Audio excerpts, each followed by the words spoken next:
Welcome back to our read aloud of Despereaux. Chapter 30, To the Dungeon. Miggery Sao is the character we're following, and we found out that she wants to be a princess, and she is now a servant in the castle, and she has met the actual princess. Chapter 30, To the Dungeon. At the castle, for the first time in her young life, Mig had enough to eat.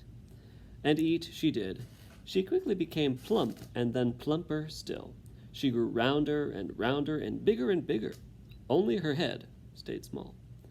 Reader, as the teller of this tale, it is my duty from time to time to utter some hard and rather disagreeable truths.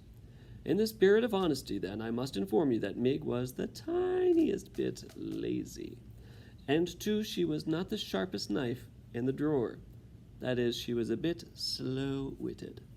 Because of these shortcomings, Louise was hard-pressed to find a job that Miggery Sao could effectively perform. In quick succession, Mig failed as a lady-in-waiting. She was caught trying on the gown of a visiting duchess. A seamstress. She sewed the cloak of the riding master to her own frock and ruined both. And as a chambermaid, sent to clean a room, she stood open-mouthed and delighted, admiring the gold walls and floors and tapestries, exclaiming over and over again, "Gor, ain't it pretty? Gor, ain't it something, then?" and did no cleaning at all. And while Mig was trying and failing at these many domestic chores, other important things were happening in the castle.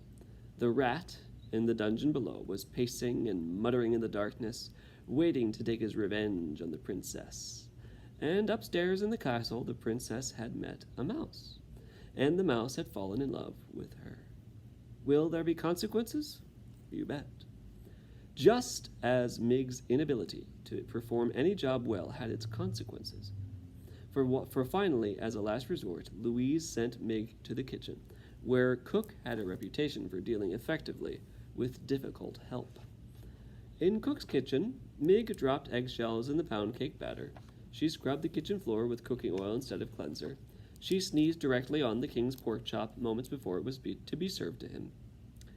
"Of all the good-for-nothings I've encountered," shouted Cook, "surely you are the worst, the most cauliflower-eared, the good-for-nothingest. There's only one place left for you, the dungeon." "Eh?" said Mig, cupping her hand around her ear. "You're being sent to the dungeon. You are to take jailer his noonday meal.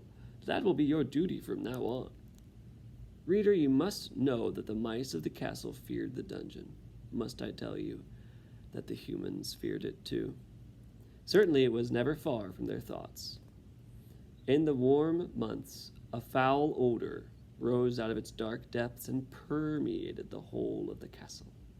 And in the still, cold nights of winter, terrible howls issued from that dark place, as if the castle itself were weeping and moaning. "It's only the wind," the people of the castle assured each other. "Nothing but the wind." Many a serving girl had been sent to the dungeon bearing the jailer's meal, only to return white-faced and weeping, hands trembling, teeth chattering, insisting that they would never go back. And worse, there were whispered stories of those servant girls who had been given the job of feeding the jailer, who had gone down the stairs and into the dungeon, and who had never been seen or heard from again. Do you believe this will be Mig's fate? Gor, I hope not. What kind of a story would this be without Mig? Listen, you cauliflower-eared fool, this is what you will do. You take the tray of food down to the dungeon, and you wait for the old man to eat the food, and then you bring the tray back up. Do you think that you can manage that?" "Aye, I reckon so," said Mig.